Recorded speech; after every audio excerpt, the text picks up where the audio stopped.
Did you? Uh-oh. Okay. So I'm going to just start a little bit by sharing my screen. I just want to we have so welcome everybody to our Center Sphere group. We have our guest speaker, Tony Rotondi today. And so for a majority of the people on this call, they are part of Center Sphere. They come to the weekly meetings.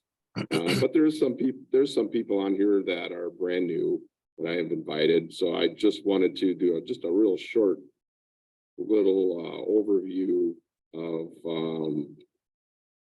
of our Center Sphere. So like I was just telling Tony, we started Center Sphere. I'm actually the area manager. We put 2 chapters together right now, and in the Twin Cities area. But what's interesting, Brent runs a chapter, I run a chapter. And we have weekly meetings. So people on this call, we've got people all the way up in Sauk Rapids, we got people all the way down Prior Lake, we got people all Monticello, northern part of the Twin Cities, so everywhere except on the east side. Tony, I'm the only one in our group that's here on the east side, so I'm working on that. But we meet weekly. All chapters are virtual. It just works a lot better for, to get together. We have about 15, 20 members in a group.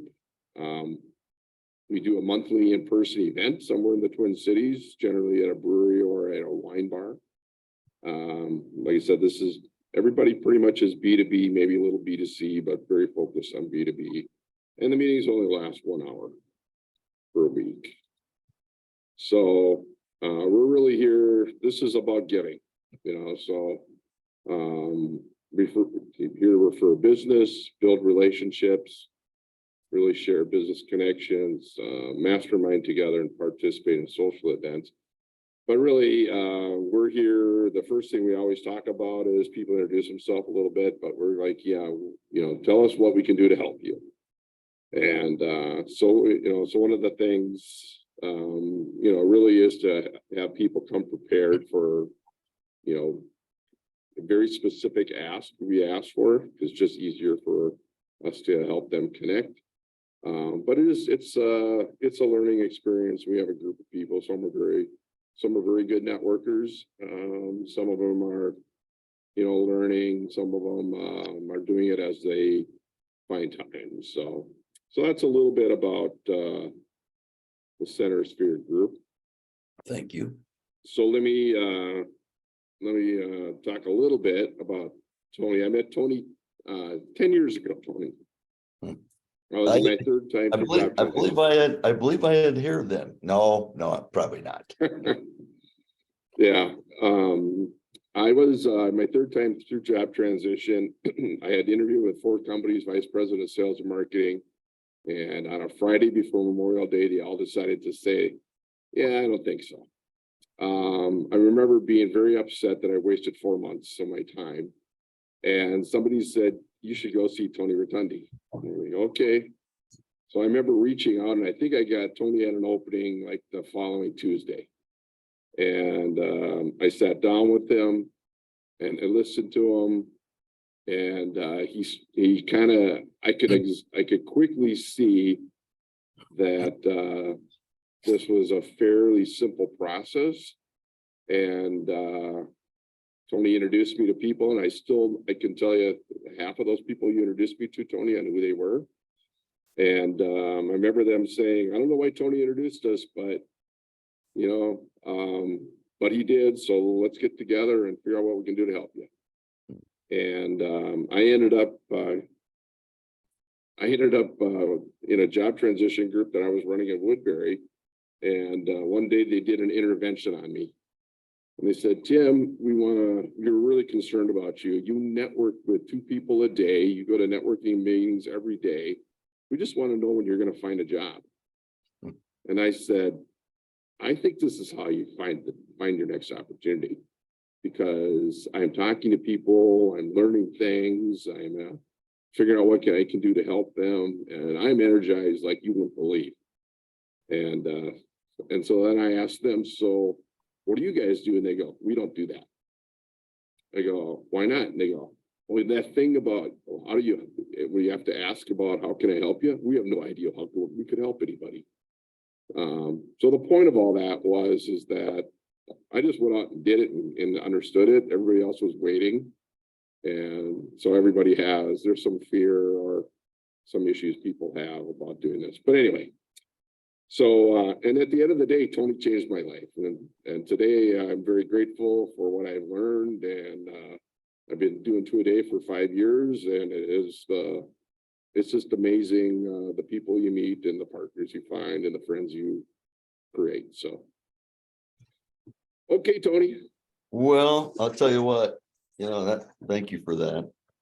And it's the reason that I do this. And one of the things that I talk about with networking, quote unquote networking, and relationship building is you never know when you're going to get a chance to help somebody else.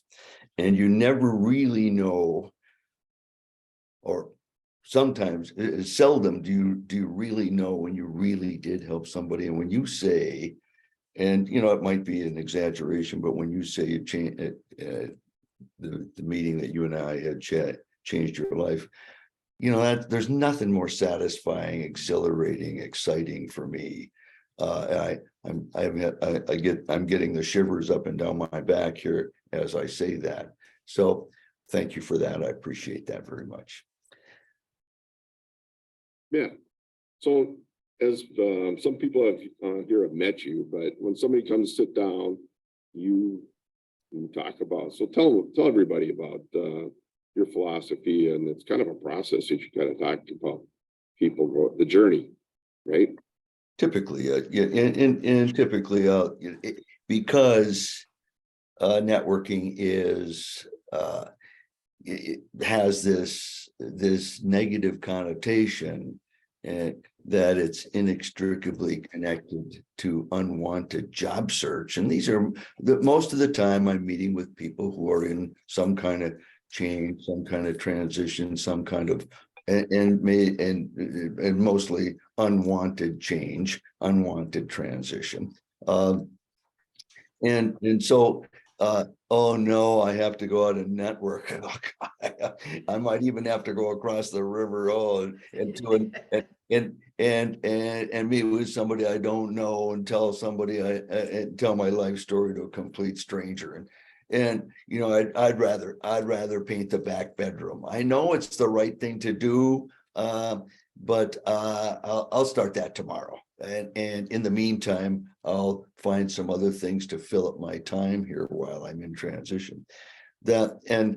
So it's an awkward situation at the beginning for most people, because they're having to come and tell that story and ask for help. And most people don't want to ask for help.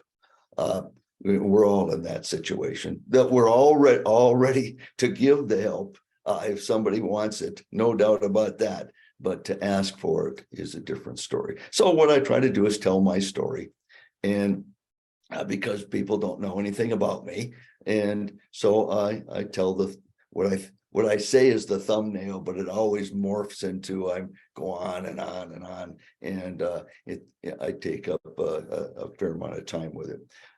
That's one of the reasons that 20 minutes, and people send me notes all the time. I'd like 20 minutes of your time. What would we do in 20 minutes? I barely get through my own story in 20 minutes. So this is about the begin, and this is what I share at the beginning, in addition to my story. So we're talking here about perhaps the beginning, if this is the first time we've met, perhaps the beginning of a relationship. Because isn't that what networking is about? It's about meeting people, and it's about meeting people without asking for anything. I'm not going with my hat in my hand and saying, I need a job, give me a job, because I don't have any of those. So this is the beginning of a relationship, and relationships are there for you whenever you need anything. And as I said, you'll never get it. You never know when you get a chance to help somebody. So you go through that process, and I tell my story, and by that time the other person is fairly comfortable, and then we tell a few jokes, and I'm very funny, as we all know, so I always have a hair joke. I already threw one out there already, because it's apropos, as you can see. And then and I ask, so tell me your story. And most invariably people want to start with, well, I was just working at so and so for the last 12 years or whatever. That's not your story. The story starts from where you're from. Where'd you go to school? What do you like to do? Tell me about your family. Tell me about, because part of my story is my personal life, which is my family. And by that time, we've gotten through the other person's story now, and we've got about 20 minutes left. And I have of course, I know them so well then after hearing a 15 or 20 minute story, that now I can talk about what's the next step, and how important is it for you to find that next great opportunity. And if it is indeed important, and most always it is, and then we can talk about what to do then, and a process and a mindset, maybe changing the mindset. And it's a different approach than what the experts share with you, and that's one of the reasons you network, is to hear different kinds of different stories and different approaches to all of this, so that you can formulate your own hybrid approach to going out and expanding your network, expanding your horizons, expanding your knowledge, etc., etc. So, and then I'll just one more thing on this, Tim, and then you can ask the next question. But it's really important that people understand that this and it's so hard to take this. It's a gift, it's an opportunity that you have to do something different, and to take control of your life here, because typically you're in unwanted job search, as I said, and thus somebody else is taking control of your life. So it's important to take it back with a mindset that I've got this opportunity that my higher power has given me to go out and expand my horizons, to go out and learn, because you know what? I've been heads down for 5, 10, 20, 30 years on my job, 40, 50, 60 hours a week. And I have 3 kids that have come through the teenage years, or they're toddlers or whatever they are. And my wife or husband, they always take a lot of time. And my friends, and my spiritual life, and my recreation, etc., takes up all my time and all my energy. Guess what's happened to the rest of the world while I've been doing all of that for all these years? It's creating opportunities I don't even know exist. So the first question that people ask you all the time, every time, is, so what do you want to do? What are you looking for? Tough question. Not a fair question. Not a fair question. The question is, what have you done? What have you done? Now you can spew out the facts, but what do I want to do? Well, tell me what's available out there. Tell me what the possibilities are for a person like me with my background, with my passions and my interests. Tell me what the possibilities are. So that becomes the objective, is to go out and narrow the gap of what you don't know. And through all of that, you put some structure to it, and we'll do that, and a process in place with accountability, and treat this like a real job, like a 40, 50, 60 hour a week job, not 60 hours a week, but just like the old days. When I was working, I had a routine: get up in the morning, brush my teeth, work out, shower, in that order, and then off to work I go. Maybe have breakfast, maybe have a cup of coffee, maybe start my staff meeting, and then I have my reports. And so whatever it was, we have to have a routine like that. And that's hard. It's really hard. It's a hard job because it requires significant discipline, because nobody's watching, nobody else cares except me. So anyway, I'm rambling here, but I'm not sure if I answered your question. Can't remember what your question was.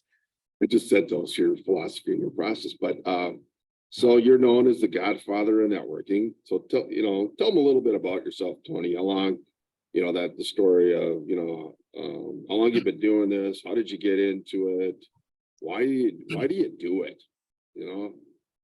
Well, the godfather is, and I take that as a compliment. I am Italian, by the way, and full-blooded. My dad came from Italy. My mom's parents came from Italy, and I grew up in Duluth. My dad came as a long time ago as a 16-year-old who couldn't speak English, and third grade education, etc. And my mom's parents were farmers in Wisconsin. I knew there's something I didn't, I always feel that there's something wrong with me because I got those Wisconsin roots in there. So I was, without going through my career and all that, I was an executive in a big financial services company for many years. Headquartered in Amsterdam in the Netherlands, and I got as they purchased the company that I was with here in the Twin Cities, I got responsibilities long before I deserved them. Wouldn't have admitted that then or thought about it even, but and ever increasing responsibilities as time went by, and the various subsidiaries in the U.S. Our U.S. headquarters was in New York City, on the 51st floor of the North Tower of the World Trade Center, which was cool. Now they moved out in before 9/11, so they weren't part of 9/11. But nevertheless, it was cool. And we had 10 or 12 or 15 subsidiaries around the U.S. and depending on the time we're talking, and I had responsibilities in most all of them. But with all that good stuff goes the balancing factors. The higher you go, the more the corporate politics plays a part, and a bigger part and a bigger part and a bigger part. Same with turf issues, power struggles, all those things, egos, mine included. I would have never admitted that, but I was right there with everybody else as I look back on it. My last event at Fortis was the name of the company, was when I had to close a division that reported to me in Milwaukee. I love those people. They love me. It was hard.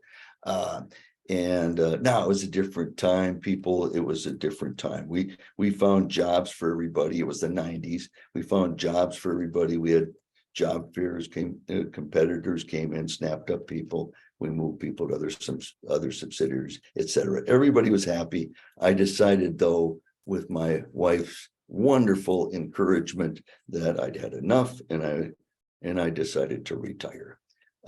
Now, I was 51 years old, and I didn't know what the hell I was doing.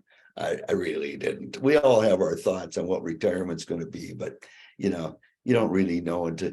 And no, Pat, my wife, I don't think she had retirement in mind, but nevertheless, that's what happened, and that's what I did. And I left the corporate world, and a couple of big revelations in retirement. One is that retirement isn't necessarily not working. It's freedom. It's the freedom to do what you want when you want. And so it's the freedom to wake up without an alarm clock, to sit around on your dead hind end for extended periods. If that's what you want to do, it's the freedom to play golf 5 days a week. If that's what you want, it's the freedom to work 40, 50, 60 hours a week, or 20 hours a week, or 10, or whatever it is, if that's what you want. So that to that end, I've done a fair amount of work over the years. I've done a lot of consulting over the years, Fortune 200 companies, yes, all the way down to family-owned businesses and entrepreneurial endeavors. I've done a lot of business advising. I've done a lot of temporary management, which is always fun, in various industries, profit, nonprofit, government, people say, well, Tony, you're not retired, you're working. Well, the two are not mutually exclusive. So I consider myself retired. And you remember when I retired when I was 51, I felt like I was in my 70s. Here I am now. Do the math on this, and that was 26 years ago, and you can see that I'm an old timer. I'm 77 and feeling like I'm in my 50s, not 51 anymore, but in my 50s. So it's been a great run in retirement.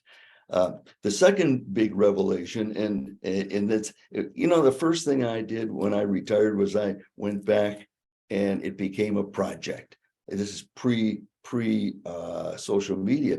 I went back to every walk of my life, and anybody who I could think of who I had a good relationship with, a good engagement with, anybody who we had fun together. I went back to grade school. I'd call essentially guys who were now 51.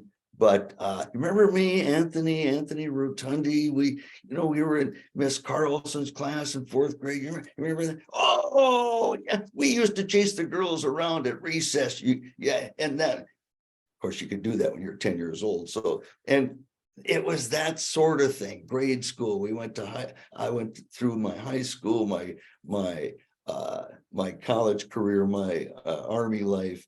Every walk of life in my workaday lives, in my youth coaching, anybody who I could think of who we had fun together, we did projects together, we went to parties together, we had a few drinks together, we got in trouble together, whatever it was a lot of fun. Now, I didn't call anybody who thought I was a horse's patoot. They might have thought that, but I didn't. I didn't know about it. No, they enjoyed it. It was fun to hear.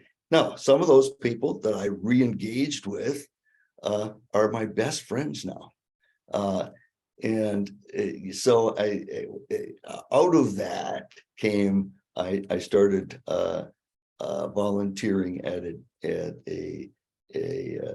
nonprofit that specialized in helping people who are in job transition. Wow, I was giving a lot of great sage advice in my own mind anyway, and people seemed to like it. They started calling me outside of the nonprofit, and so over these many years, decades essentially, I've had the privilege of being able to meet with 5 to 7 people a week on average. During my whole time, when I'm working, it's more, and when it's less, obviously, and when I'm not, it's more. So I've heard, it blows me away every time I say it, but I've heard thousands of stories all kinds of C-level people, yes, and professionals of all kinds, and business owners, and high school grads, not many, but a few right out of St. Cloud prison, and they're willing to share their story with me. They're willing to drive to the east side if I ask them to, and I'll drive over there too, but and tell their story. And so I've learned a whole lot. It's been much, much more beneficial for me than it has for anybody else. So out of all that, I've formulated a lot of opinions about, they're just opinions, no facts, opinions about things like job search and networking and relationships and transition and change, etc. And so that's what's that was the revelation, then, that this is an asset. And this applies to all of you, all 23 of you or 25 of you that are out there. This is an asset that we all have. Now, some assets are bigger than others, this network of relationships that we have. And very, very few, at least in my little microcosm of experience, actually think of it as an asset, actually go back and renew those friendships, those people that you were close to for whatever reason. And we get busy, and we're all the same on this. I did it too. I did, I let it go. But we get busy, we've got things going on in our lives, and we lose touch with people. Well, those are the people that are the easiest to knock on the door and get the door open. And you never know what they're doing, where they're going, what needs they have, what they can do for you, et cetera, et cetera. And it's just that's what relationships are. So the revelation is that we all have this asset, and we can use it for whatever we need. If we need a second opinion on a medical procedure, if we need a lawyer, if we need a counselor, if we need somebody to plow out our driveway, which I need today. So that you can go knock on the door for business owners, for people who are in consultants, who are professionals. They can go knock on the door and the door will open. At least you can tell your story. And for those of you who are in sales, you know this better than I. The most important part of any sale is you got to get the door open. If you can't open the door, you can't show your wares. And you can't, no matter how good a practitioner you are, or no matter how good your product is, or how good your invention is, if you can't get the door open, you can't sell it. You can't get a deal. So what better place to go but to your network? Either your network is a decision maker, or knows a decision maker, or has influence, or can make an introduction, or whatever. So there you go. There's the story. Well, that's a good story. It's, so when I met you, Tony, you told me networking was all about just going out and meeting people. It didn't matter who they were. Just go out and meet them. Mm-hmm. But you got to go out and meet two a day. Mm-hmm. Right. And so kind of talk about why the heck, because most people, so one I would think is most people kind of look at you and go, one is, here's what they tell me. Where am I going to find two people? Yeah. Right. What am I going to talk? What am I going to talk about? And what am I going to get out of this? Yep, I hear you. So I'm curious. Can anybody else agree with all that? With what Tim said? Anybody? They're shaking their heads. Yeah. Yeah, I see that. Yeah. Okay. Well, here's where I come from on this. And this applies to business owners and people, the newest thing in the last 5 or 7 or 9 years has been, fractional work and doing your own thing. Your market is the network. That's a market, huh? So when people come to me and we talk about, okay, so it transition, and I've gone through my story and I've told them about the asset and that, the mindset is and we all know this, you've all experienced it. When you set an objective that's outside your control, that's a big time recipe for frustration. If you were in job transition, and this happens to most everybody, I think Tim would agree, I think most everybody would agree, is that people in transition are a silver medalist, bronze medalist, at least once. And because they put themselves into that position of putting their eggs in that basket. Tim, you're our guy. We've just got a couple more things to do. We'll call you on Tuesday. The interviews went great. You're our guy. So you put your eggs in that basket, and then the call Tuesday comes and the call doesn't come. And then Wednesday and on Friday, well, of course, these people are dealing with a different set of priorities. I'll speed them up. So I called, well, oh yes, Tim, didn't we tell you? We were gonna call you today. We went in a different direction. We decided to go inside. We decided to go with somebody with different experience. We decided to not fill the role. COVID came along. We reorganized. We have a new CEO, etc. And it's all out of your control. And I met a guy a while ago, a few years ago now. 10 times he was a bridesmaid, a silver medalist.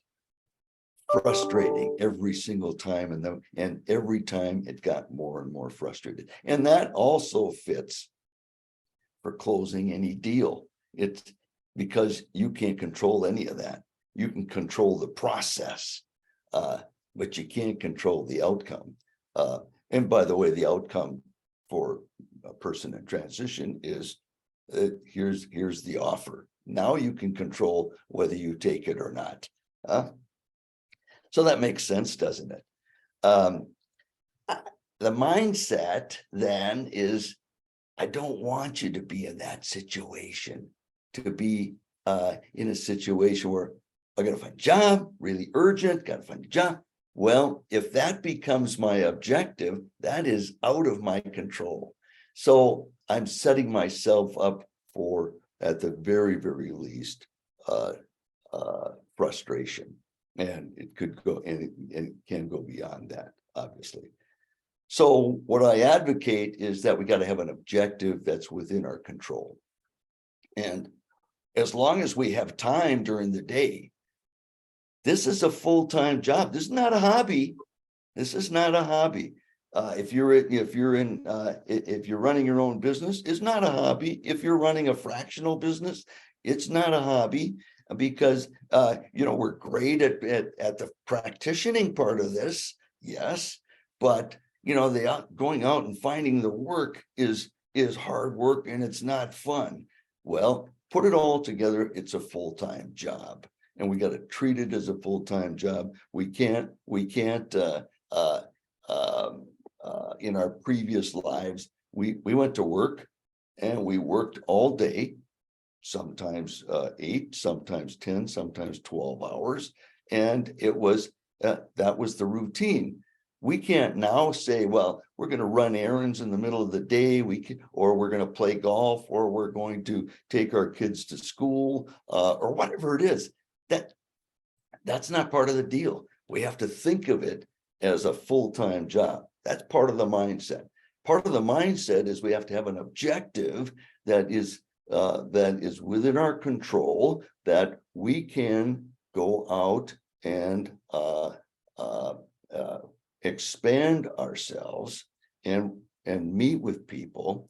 And the reason why we do that is because we don't know what we don't know. As I said earlier in this conversation, I said that we've been heads down doing all the things we've been doing for as many years as we have, and the world is creating opportunities we may not even know exist. So our objective then becomes not to find a job, because that's out of our control. And I know that's important.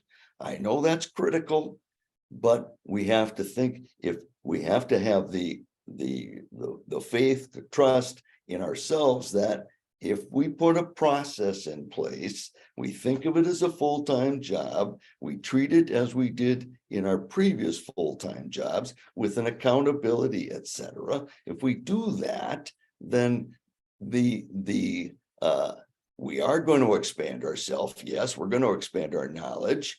But what's going to happen is we're going to have some byproducts that plop into our lap, not the least of which is a meaningful, challenging set of opportunities. That's why we do it. We have the we set the objective of, I know this is nebulous, I know it's vague, I know it's ambiguous, but the objective is to expand our horizons. Okay. And and how are we going to do that? We're going to expand our knowledge by expanding our network of interesting people, and thus expand our horizons, and thus expand our knowledge, and thus expand the network of interesting people. Now, we're going to meet with people of various walks of the workaday world. Why? Because we don't know what we don't know. And as long as we have time to fill as long as we have a full-time job and we have to fill up the time, well, and we have to have the discipline to do that. Well, what do we, if we have enough interviews in the week to fill up the full-time job, God bless you. Great. Chances are that's not going to happen. So we're not going to fill the time with busy work, redoing our resume over and over and over again. We're not going to fill up the time with busy work like marketing plans, or like and that's busy work, in my view. This is just my opinion. You want to go to networking group meetings? Great, do that. That's not part of the deal, though. That's in lieu of recreation or whatever else you want to do. That's good stuff, but this is the job, meeting with people. Now, okay, full-time job, objective, gonna meet with people. Objective is to expand my horizons. Okay, 3 legs to effective networking. These are Tony's rules. You come up with your own, but 3 legs. 1, because I don't know what I don't know, I'm going to go out and narrow the gap of what I don't know by meeting with people. And I'm going to meet with anybody who's willing to meet with me. If they're willing to meet with me, 80% of the battle right there. Now, I'm not going to try to figure out who's going to help me find a job. I'm going to meet with CEOs. I'm going to meet with somebody in a specific industry. I'm going to meet with somebody who I think is going to buy my product. No, I mean, yes, I mean, those are people that are part of the full part of it, but it's not exclusive. I got to fill up my full-time job with people who are willing to meet with me. If I don't think that way, I'm not going to renew those old friendships and acquaintances. I'm not going to go back and be able to open doors so easily because we have history. I'm not going to be able to go back and maybe get a chance to help somebody else. These people have all gone in different directions. You worked at General Mills, or you worked at 3M, or you worked at any other company. and you knew a lot of people. They all, and a lot of them went to various places that, and you haven't kept up. Those are people that you want to keep up with, people that you went to college with, you got your MBA with, you were in the Army with, whatever. Those are people that are in your network that will be very happy to hear from you and would love to have a cup of coffee, a beer, or whatever. So though, if you don't think that way, you're not going to hear really some very interesting stories. The story about the woman who is now in her mid-40s, and she was a teenager in the Israeli army as a sharpshooter. That's an interesting story. And if you have time during the day, this is your job.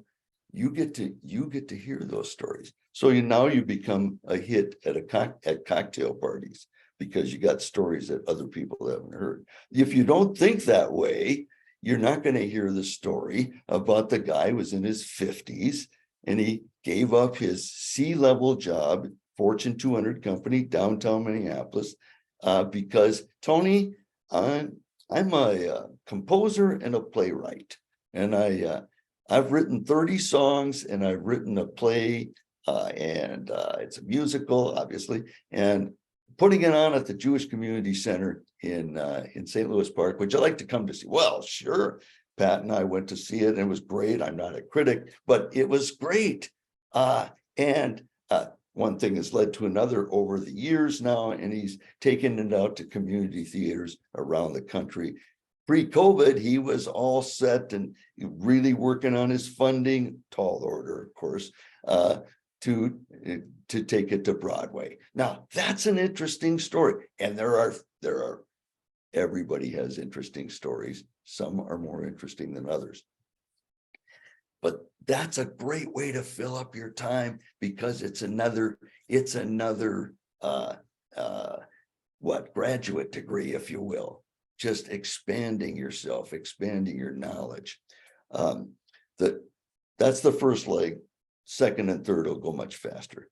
The second leg is it's a full-time job. Everybody, I don't care who you are, I don't care what capacity you're in, got to have an empirical metric goal you're going to judge your success on. We've got this very, very ambiguous goal of expand my horizons. Okay, but now we're going to put this process in place with the accountability of 2 people a day, 10 people a week. If 10 is good, 20 is better. That's not true at all. Don't listen to those guys that say that, even though they're my good friends. But don't, because that then it becomes just rote. It just check, check, check, check, and you're not getting nearly what your effort is putting in. You're not getting the result that you want. So though this is all about relationships. So it's 10 meaningful meetings every week, 2 people every day. You can't do, at the end of the week, you're spent when you've hit 9, 10, some people it's 11, but whatever it is. But when you get beyond that, now it's going in one ear and out the other. But you just get to check it out. And you've used up the opportunity to have that session. So it's 10 people. It's not 12, it's not 20, and it's certainly not 8, because the practitioner there's hell to pay for the practitioner by the same person who's the CEO at the end of the week. Didn't hit your 10, or so it's got to be 10, and that's the discipline. You're not going to say, well, that's pretty good, 8. No, it isn't. 80% of the goal. It wasn't before in your previous job. It's not going to be now. So that's the second leg, that accountability. First leg, going to meet with anybody. Second leg, got to have that accountability. Third leg, everybody, and most everybody doesn't think of this one. It's this Every week is a project. Project starts with the objective. Objective is to expand my horizons. The actions, I got 10 actions. Objective is to expand my horizons, 10 actions. What's the last phase of every project once you've hit those 10 actions? It's the post-implementation review, isn't it? Who did I meet? What did I learn? What did I learn from last week? What am I going to do differently next week? What was the most interesting story I heard, etc.? That's a critical piece, the post-implementation review, the post-mortem, etc. So you can do that on your own. You can sit there next to the fire during the winter here with a glass of wine, maybe, and go through what you learn. But it's a whole lot better, a whole lot easier, in my view, a whole lot more fun, in my view, and a whole lot more effective when you've got your team, 1, 2, 3 people's pushing it, but yeah, okay, 3. And people, informal setting, not professionals, not your job placement people, none of that. These are people who are close to you, who care about you, who know you, know what you're going through, who know the process that you're using. And it's, as I say, it's informal, over a cup of coffee at the end of the project, which is at the end of the week. And perhaps it's over a beer, maybe a Crown Royal. Of course, the more Crown Royals you have, the better the conversation goes. I think we can all agree on that. Let me see some nods out there. Okay, all right. So tell us what you did. Tell us what you did this week. Huh? How about, did you hit your 10 first of all? Yeah, I did. Yeah, I hit my 10. Well, tell us the stories that you heard. What was the most interesting? What was when you say the least interesting, that's the same kind of thing you said 2 weeks ago, but that's about the person. And the more we talked about it, the more Crown Royals we had, the better that conversation became, wasn't it? And I think that's going to happen again this week, etc. What did you take out of this week that you're going to take into next week, etc. So what happens with a session like that is that stuff is going into your subconscious during the week. It's coming out now because you're in conversation with your team, huh? And what else happens is your team gets to gain the knowledge that you did. So you're doing all the work, but they're gaining as well. And it's a social gathering. So these are your best friends or your confidants, etc. So that has proved to be over the years now, as people get back to me, a real benefit, that third leg. So through the whole process, what have we done? We've expanded our network. Yes, we have expanded our knowledge, certainly. And thus expanded our horizons. Opportunities plopped into our lap. Opportunities to help other people have plopped into our lap. Your team, at the end of your project team, has benefited right along with you. So, and of course, you've had the opportunity to perhaps drive across town, perhaps drive to places in the Twin Cities that you've not done before, perhaps gone to coffee shops that you haven't gone to before, little things like that as well. So anyway, so that's the process. Yeah. And where do you find that, Tim? You asked the question, where do you find those people? Well, the first question, so how many people are in your LinkedIn? Oh, 400. Okay, so let's see, 200 of those in the Twin Cities? Yeah, I guess so. Yeah, okay. And maybe you've already met with 50? Yeah, probably. Maybe another 50 you'd rather not. So that leaves 100. That's and those are people, and you haven't worked very hard at building that LinkedIn network because you haven't done a very good job of the people in your past. So we've narrowed it to 100 people. That's 10 weeks right there, and they're going to be willing to meet with you, just because you want to hear what's going on in their lives, huh? Other people. So as you build that network, and we'll just got a couple of more minutes here, unless you have something that you want to, huh? No, I don't have more questions. I just wanted to know if anybody else has some burning question, on here. Okay. If anybody wants to come off speaker and ask a question or make a comment, yeah, we got about 7 minutes left. Hey, Tony, this is Ben Cunningham. Good to see you again. Hey, Ben.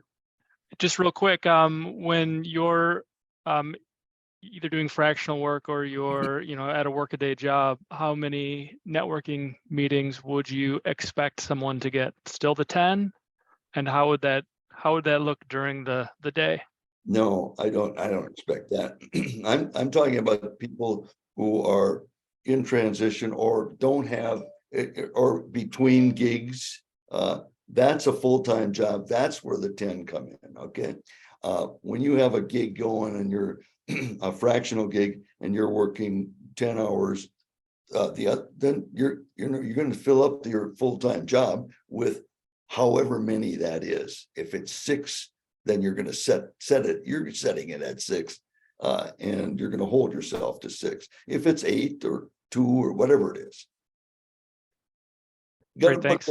But the whole thing is a full-time job, Yeah, that's a great question, because everybody struggles, because we all know that, when we're busy, everybody goes, I don't have time to network. But the problem is now that you need another opportunity, it's because you weren't networking, it doesn't come along. So it's a catch-22. Well, sometimes it's 2 people a week, and sometimes it's 10. It just depends on how much you're working, because all of this is a full-time job, and it all blends together. Now, keep in mind that as you are meeting with people, you're getting introductions from them, and thus expanding your network from their introductions. As you're meeting with people, you're also introducing them to people in your network. Well, what does that do? That people, I can't tell you the number of people that say, well, thanks for thinking of me. Well, that, okay. And they think well of me because I'm sending people to them. Okay.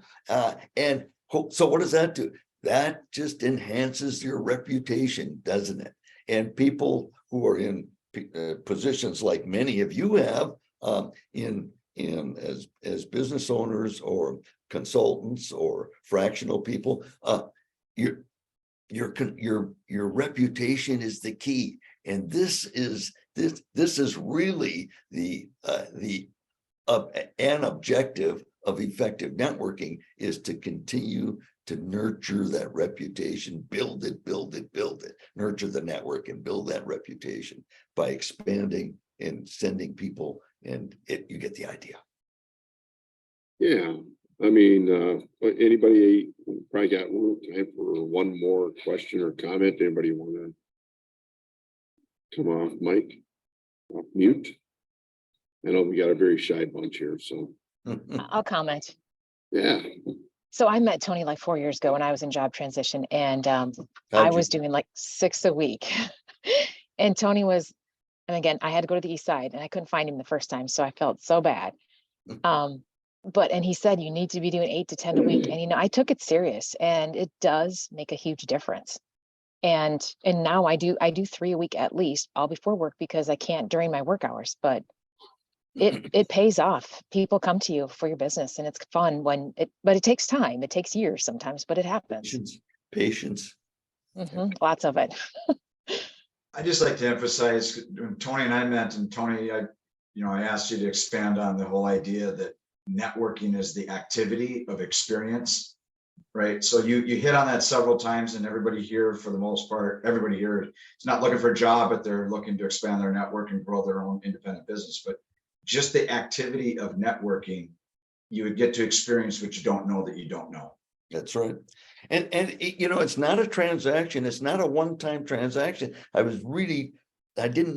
should have emphasized it even more, but every person you meet, you're going to introduce them to other people. They're going to introduce you to other people. What is that doing? It's just spreading your name out there. It's spreading your reputation. And isn't that what you want to do when you have, especially in the roles that you people are playing?